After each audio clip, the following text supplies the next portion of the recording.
नमस्कार। श्री गणेशाय नमः। जय श्री कृष्ण। रोज मैं सवेरे आपके लिए पौराणिक कथाएं ढूंढ ढूंढ करके सुना रही हूँ। आज मैं आपको लिंग पुराण से दरिद्रा कहाँ कहाँ रहते हैं यह कथा सुनाऊंगी। कथा का नाम है दरिद्रा कहाँ कहाँ रहते। समुद्र मंथन के समय हलाहल के निकलने के पश्चात दरिद्रा की तत्पश्चात लक्ष्मी की उत्पत्ति हुई। पहले दरिद्र महारानी निकली, फिर लक्ष्मी जी। इसलिए दरिद्रा को ज्येष्ठा भी कहते हैं। ज्येष्ठा का विवाह दुस्सह ब्राह्मण के साथ हुआ। विवाह के बाद दुस्सह मुनि अपनी पत्नी के साथ विचरण करने लगे। जिस देश में भगवान का उद्घोष होता, होम होता, वेद पाठ होता, भस्म लगाए लोग होते, वहां से ज्येष्ठा दोनों कान बंद करके दूर भाग जाती। यह देखकर दुस्सह मुनि उद्विग्न हो गए। उन दोनों सब जगह धर्म की चर्चा उन दिनों सब जगह धर्म की चर्चा और पुण्य कृत हुआ करते थे। अतः दरिद्रता भागते भागते थक गई तथा उसे दुस्सह मुनि निर्जन वन में ले गए। ज्येष्ठा डर रही थी कि मेरे पति मुझे छोड़कर किसी अन्य कन्या से विवाह न कर लें। दुस्सह मुनि ने यह प्रतिज्ञा करके मैं किसी अन्य कन्या से विवाह नहीं करूंगा, पत्नी को आश्वासित किया कि मैं किसी कन्या से विवाह नहीं करूंगा और जंगल में ले गए। और आगे बढ़ने पर दुस्सह मुनि ने महर्षि मार्कंडेय को आते हुए देखा। उन्होंने महर्षि को साष्टांग प्रणाम किया और पूछा कि इस भार्या के साथ मैं कहाँ रहूं, कहाँ न रहूं।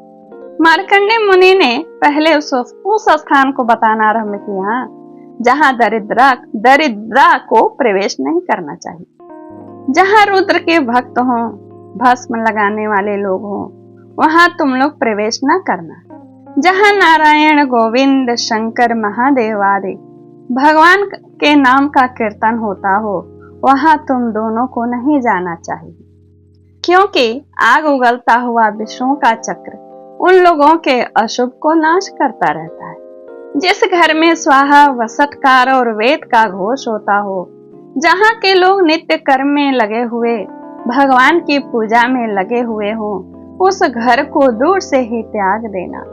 जिस घर में भगवान की मूर्ति हो, गायें हो, भक्त हो, उस घर में भी तुम दोनों मत घुसना। तब दुस्सह मुनि ने पूछा, महर्षि अब आप हमें यह बताइए कि हमारे प्रवेश के स्थान कौन कौन से हैं। महर्षि मार्कंडेय जी ने कहा, जहां पति पत्नी परस्पर झगड़ा करते हो, उस घर में तुम दोनों निर्भय होकर घुस जाओ। जहां भगवान की निंदा होती हो, जप होम आदि न होते हो, भगवान के नाम नहीं लिए जाते हो, उस घर में घुस जाओ। जो लोग बच्चों को न देकर स्वयं खा लेते हो, उस घर में तुम दोनों घुस जाओ।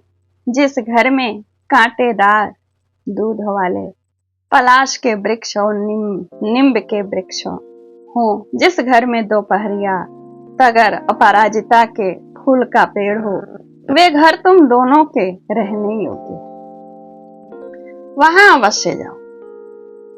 जिस घर में केला, ताड़, तमाल, भल्ला तक, इमली, कदम, खैर के पेड़ हो, वहां तुम दरिद्र के साथ घुस जाया करो।